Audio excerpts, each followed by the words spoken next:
सो पोस्टोलॉजी का चैप्टर शुरू करेंगे बेटे आज।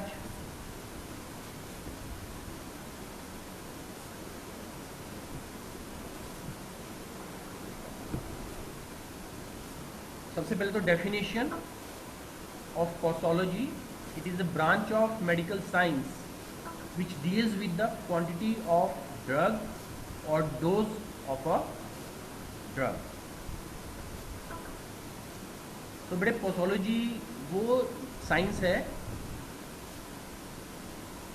जो कि डोज से डील करता है, study of dose of a drug.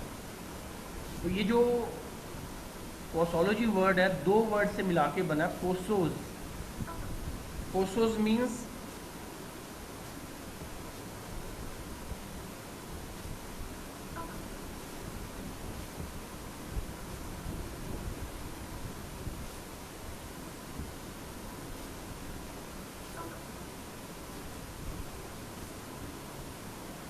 पोसोज means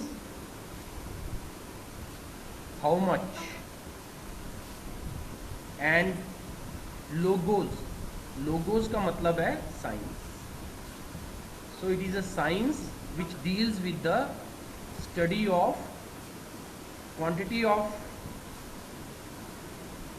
drug that is to be given to the patient। So posos is how much, logos means it is a science।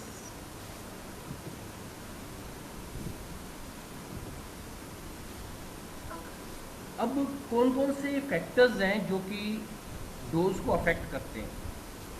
सबसे पहला फैक्टर है age, body weight, gender, route of drug administration, time of drug administration, presence of a disease, environmental factor, emotional factor, then accumulation, then additive effect, synergism, antagonism, idiosyncrasy, tolerance, tachyphylaxis and metabolic disturbance। तो ये around 16 factors हैं जिन पर dose depend करती है किसी भी drug.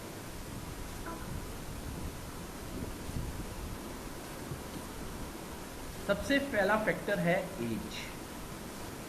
जैसा कि आपको पता है बेटे, छोटे बच्चों का किडनी और लिवर फुली डेवलप नहीं होता, और आपको ये भी पता है कि किसी भी ड्रग की मेटाबॉलिज्म के लिए किडनी ठीक होना और लिवर ठीक होना बहुत ज़रूरी है। अगर पेशेंट की का लिवर ठीक नहीं है तो ड्रग की मेटाबॉलिज्म नहीं होगी, और अगर किडनी ठीक नहीं है तो उस ड्रग की और उसके मेटाबोलाइट्स की जो एक्सक्रीशन है वो नहीं हो पाएगी। ठीक है, तो इसलिए एज जो है इंपॉर्टेंट फैक्टर है।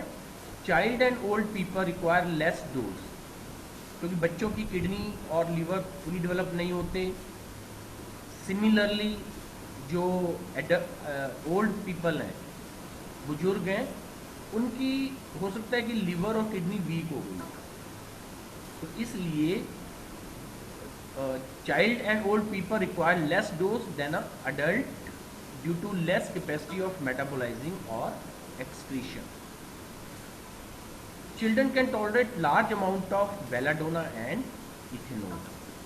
जो बच्चे हैं उनको बेलाडोना और इथेनॉल की लार्ज डोज दोगे ना, तब भी उन पर कोई हार्मफुल इफेक्ट नहीं होगा, दे कैन टॉलरेट इट। लेकिन अगर यंग को दे दोगे आप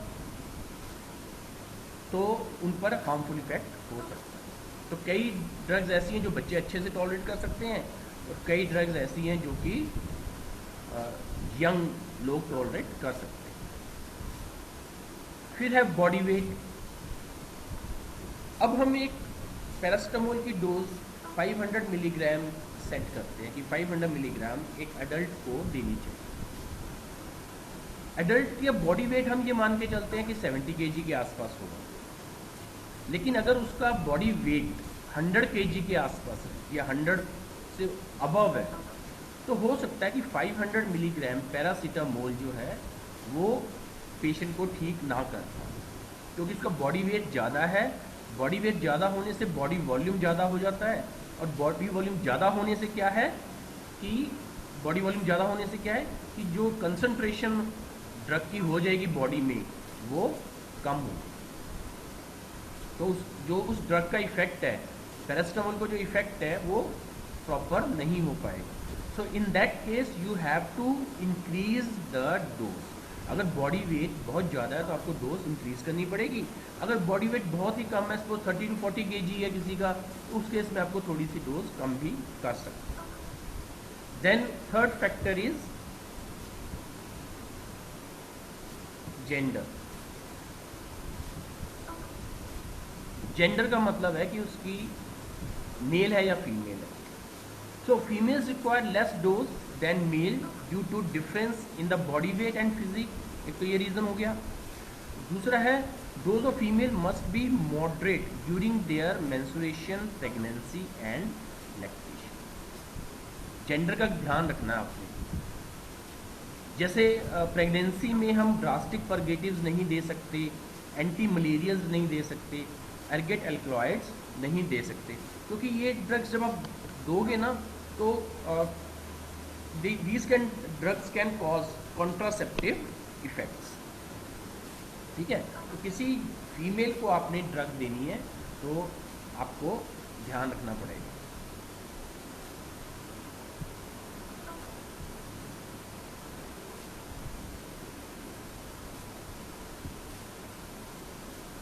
Then route of drug administration.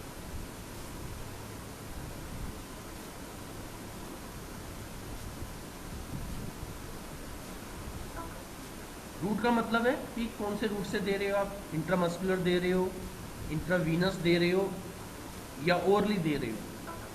सो ये तो आपको पता ही है कि सबसे फास्ट रूट जो है एब्जॉर्प्शन का वो है इंट्रावीनस रूट। उससे कम इफेक्टिव रूट है इंट्रामस्कुलर, उससे कम इफेक्टिव रूट है सबकुटेनियस, और सबसे कम इफेक्टिव रूट है ओरल रूट ऑफ एडमिनिस्ट्रेशन। तो इस केस में अगर आप ओरली दे रहे हो कोई ड्रग तो उसकी डोज ज़्यादा होगी, अगर आप इंट्रावीनस दे रहे हो तो उसकी डोज कम होगी। जैसे dose of ergotamine for various routes of drug administration, intravenous दोगे अर्गोटामीन तो 0.25 मिलीग्राम डोज है, इंट्रामस्कुलर दोगे तो 1 मिलीग्राम है, ओरल दोगे तो 2 to 5 मिलीग्राम ड्रग आपको देनी पड़ेगी। Routes of administration, fastest route is intravenous and slowest route of absorption is oral route.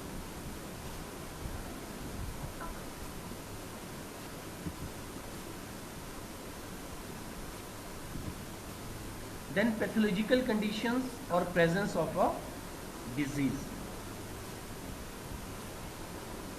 जैसे मैंने आपको बताया कि किसी पेशेंट का किडनी या लीवर खराब है, तो उस केस में उस ड्रग की जो एक्सक्रीशन है वो स्लो हो जाएगी, तो उसके जो मेटाबोलाइट्स हैं या ड्रग है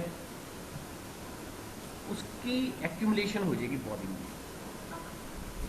जैसे in case of patient suffering from liver disease, morphine should be given in smaller dose, क्योंकि लिवर जो है वो ड्रग की मेटाबॉलिज्म करता है, और लिवर ही खराब है तो इसका मतलब जो वो ड्रग है, कोई भी मेडिसिन है, उसकी डोज कम करनी चाहिए।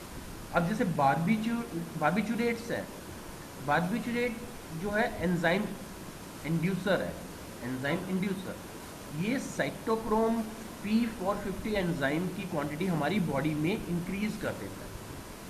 और साइटोक्रोम P450 एंजाइम जो है it is responsible for metabolism of the drug. ठीक है, it is responsible for the metabolism of the drug.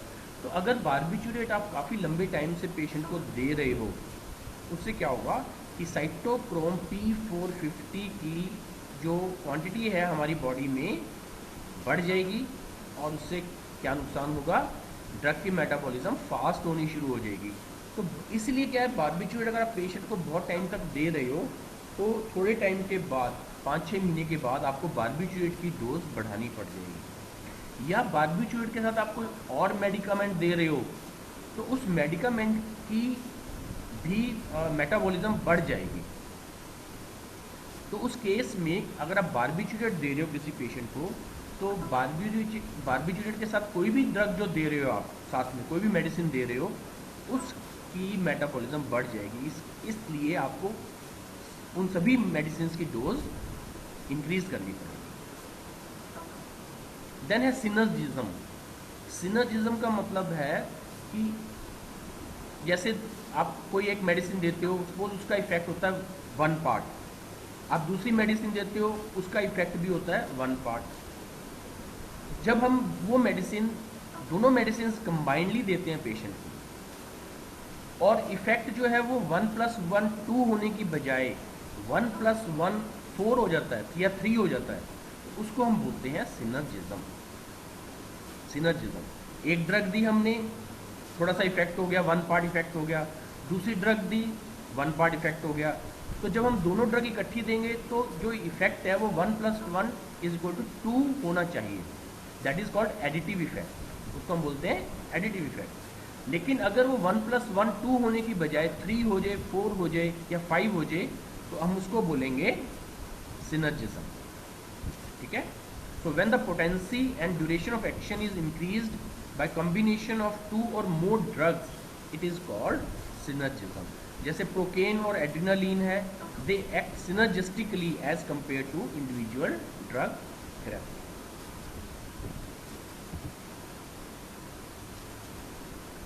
Next है एंटागोनिज्म। एंट मतलब ऑपोजिट, एगोनिज्म मतलब positive, antagonism is negative. So when the action and duration of one drug is decreased by the other drug, it is called antagonism. जैसे adrenaline और acetyl choline. Adrenaline जो है adrenergic drug है, acetyl choline cholinergic drug है। दोनों के effect एक दूसरे के ऑपोजिट इफेक्ट है। ठीक है ना, दोनों का इफेक्ट एक दूसरे के ऑपोजिट है। तो अगर आप दोनों ड्रग साइमल्टेनियसली दे दोगे, दोनों ड्रग एक दूसरे के इफेक्ट को नलीफाई कर देगा। उसके बाद है एक पॉइंट है इडियोसिनक्रेसी। इडियोसिनक्रेसी का मतलब है कि कुछ लोगों में ना एबनॉर्मल रिएक्शंस हो जाते हैं ड्रग के। सम पर्सन्स में produce abnormal reactions of the drug in amount of standard dose. For example, morphine produces CNS excitation in some individuals, especially in women, although normally it depresses central nervous system. और दूसरा है quinine produces ringing in ear. ठीक है, ये सभी में नहीं होता है, किसी किसी में होगा abnormal reaction. ठीक है, it is called idiosyncrasy. Then accumulation. Accumulation का मतलब होता है कि बॉडी में इकट्ठा होना। जब कोई भी ड्रग हमारी बॉडी में स्लोली एक्सक्रीट होती है तो उससे क्या होता है कि हार्मफुल कंसंट्रेशंस हमारी बॉडी में इकट्ठी हो जाती है and which produce toxic symptom. Suppose आपकी बॉडी में लीवर या किडनी खराब है, तो जो भी ड्रग आप दे रहे हो उसकी मेटाबॉलिज्म कम हो जाएगी। मेटाबॉलिज्म कम होने से उसकी क्वांटिटी, ड्रग की क्वांटिटी हमारी बॉडी में बढ़नी शुरू हो जाएगी। या कई बार क्या होता है कि किडनी खराब हो गई है, किडनी खराब होने से एक्सक्रीशन स्लो हो जाएगी। एक्सक्रीशन स्लो होने से क्या होगा कि एक तो एक्सक्रीशन कम होने से क्या होगा कि एक तो ड्रग की एक्यूमुलेशन हो जाएगी बॉडी में, या उसके जो मेटाबोलाइट्स हैं वो हमारी बॉडी में इकट्ठे होने शुरू हो जाएंगे। जैसे डिजिटेलिस है, एमिटीन है या हैवी मेटल्स है, इसकी एक्सक्रीशन हमारी बॉडी से स्लो होने के कारण इसकी एक्यूमुलेशन हो जाती है और धीरे धीरे इकट्ठी होती होती इतनी ज़्यादा हो जाती है ये कि इसका हार्मफुल इफेक्ट हो जाता है हमारी बॉडी में। फिर है इमोशनल फैक्टर्स। इमोशनल फैक्टर का मतलब है कि जैसे personality and behaviour of a physician may influence the effect of drug, especially the drug which are intended for use in psychotic disorder. मतलब behaviour of the physician, doctor का behaviour कैसा है, physician का अगर उसका बिहेवियर अच्छा है, बहुत ध्यान से आपकी बात सुन रहा है, तो ये मानते हैं हम कि पेशेंट आधा तो वैसे ठीक हो जाता है, बाकी जो मेडिसिन लेने से वो ठीक होता है। जैसे वो डॉक्टर कह देता है कि आप 2 दिन में ठीक हो जाओगे, तो पेशेंट 1 दिन में ही ठीक हो जाता है। अगर डॉक्टर कहता है कि नहीं आपको 15-20 दिन लग जाएंगे ठीक होने में, तो वो साइकोलॉजिकली वो 15-20 दिन में ही ठीक होता है। And females you know they are more emotional than males. Then है एडिटिव इफेक्ट। एडिटिव मैंने जैसे बताया सिनर्जिज्म, एंटागोनिज्म, वैसे ही एडिटिव इफेक्ट है। जैसे मैंने आपको बताया सिनर्जिज्म, सिनर्जिज्म में क्या होता है 1 + 1 is equal to not 2, it is equal to 3 synergism. Additive में होता है 1 + 1 इज इक्वल टू 2 एडिटिव। तो टोटल फार्माकोलॉजिकल एक्शन ऑफ 2 और more drugs together is equal to sum of their individual pharmacological action. तो अगर 1 + 1 2 ही होना है, तो हम 2 ड्रग्स दे ही क्यों रहे हैं, हम एक ही ड्रग की डबल क्वांटिटी क्यों नहीं कर रहे? उसका रीज़न ये है कि जब हम एक ही ड्रग की डबल क्वांटिटी कर देते हैं तो उसका साइड इफेक्ट भी डबल हो जाता है। ठीक है, तो हम क्या करते हैं कि 2 अलग अलग ड्रग्स जिनके साइड इफेक्ट अलग अलग है, वो ड्रग हम कॉम्बिनेशन में दे देते हैं, तो उनका इफेक्ट तो डबल हो जाता है, लेकिन साइड इफेक्ट जो है वो इंडिविजुअल जितने ही रहते हैं, तो उसका साइड इफेक्ट डबल नहीं होता। इसलिए हम कई बार 2 ड्रग्स का कॉम्बिनेशन दे देते हैं, जैसे कि ephedrine and aminophylline, it is given in the treatment of bronchial asthma.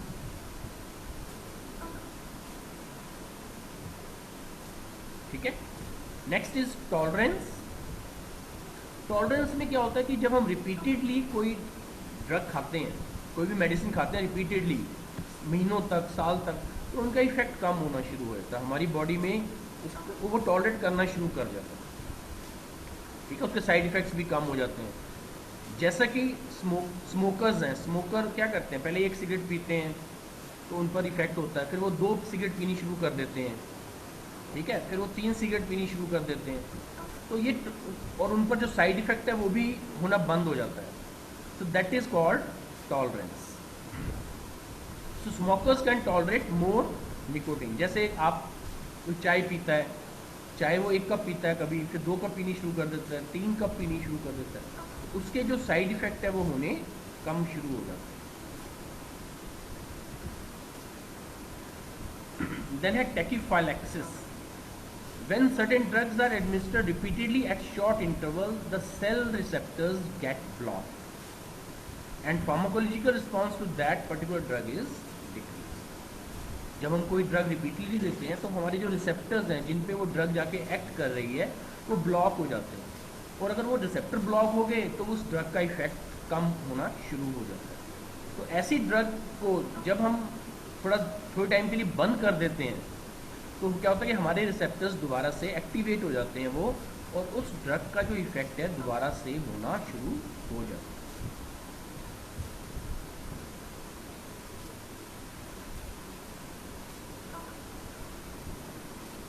Next is metabolic disturbances. Metabolic disturbance का मतलब है कि जैसे आप पे वाटर का या इलेक्ट्रोलाइट का इम्बैलेंस हो गया, एसिड बेस बैलेंस खराब हो गया है, या बॉडी टेम्परेचर या अदर फिजियोलॉजिकल फैक्टर्स मॉडिफाई हो गए आपकी बॉडी में, तो उस केस में कुछ ड्रग का इफेक्ट चेंज हो जाए। जैसे पैरासीटामोल अगर आप एज ए एंटीपायरेटिक देते हो किसी नॉर्मल पर्सन को, उसकी बॉडी पर कोई इफेक्ट नहीं होगा, लेकिन अगर आप किसी ऐसे पेशेंट को देते हो जिसको हाइपरथर्मिया हो गया है, तो उस केस में एंटीपायरेटिक ड्रग अपना इफेक्ट प्रोड्यूस करेगी। ठीक है, पैरासीटामोल का इफेक्ट एज ए एंटीपायरेटिक तभी होगा अगर किसी पेशेंट को हाइपरथर्मिया है। अब absorption of iron is maximum in iron deficiency anaemia. Iron की एब्जॉर्प्शन उस केस में मैक्सिमम हो जाएगी अगर किसी पेशेंट को आयरन डेफिशिएंसी एनीमिया है। फिर है इन्वायरमेंटल फैक्टर कि एनवायरनमेंट कैसा है। जैसा कि आपको पता है कि दिन में हमें नींद नहीं आती है, तो अगर आप किसी पेशेंट को दिन के समय हिप्नोटिक ड्रग दोगे तो उसका इफेक्ट कम होगा, ठीक है। और अगर दिन में आप कोई स्टिमुलेटिंग ड्रग दे दोगे तो उसका इफेक्ट ज़्यादा होगा, हिप्नोटिक ड्रग का इफेक्ट कम होगा। और हिप्नोटिक ड्रग अगर आप रात को दोगे तो उसका इफेक्ट ज़्यादा हो जाएगा, क्योंकि हमें वैसे भी नींद आ रही होती है, तो हिप्नोटिक ड्रग लिए आपने तो और ज़्यादा उसका इफेक्ट हो जाएगा।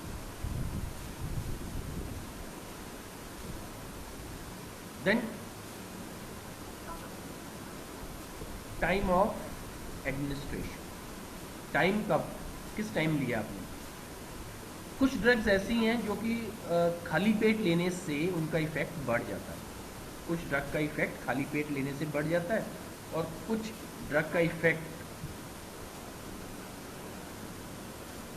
खाना खाने के बाद लेनी चाहिए कुछ ड्रग, ठीक है। जैसे कोई ड्रग आप खाली जैसे आयरन की ड्रग्स हैं, आयरन, तो अगर आप इसको खाली पेट ले लोगे ना तो इरिटेशन कॉज करेगी बॉडी में, स्टमक में इरिटेशन कॉज करेगी। तो ऐसी ड्रग जो कि इरिटेशन कॉज करती हैं, उन ड्रग्स को हमें खाना खाने के बाद लेना चाहिए, ठीक है। टाइम ऑफ एडमिनिस्ट्रेशन, कुछ ड्रग्स है खाली पेट लेनी चाहिए हमें, कुछ ड्रग्स हमें खाना खाने के बाद लेनी चाहिए।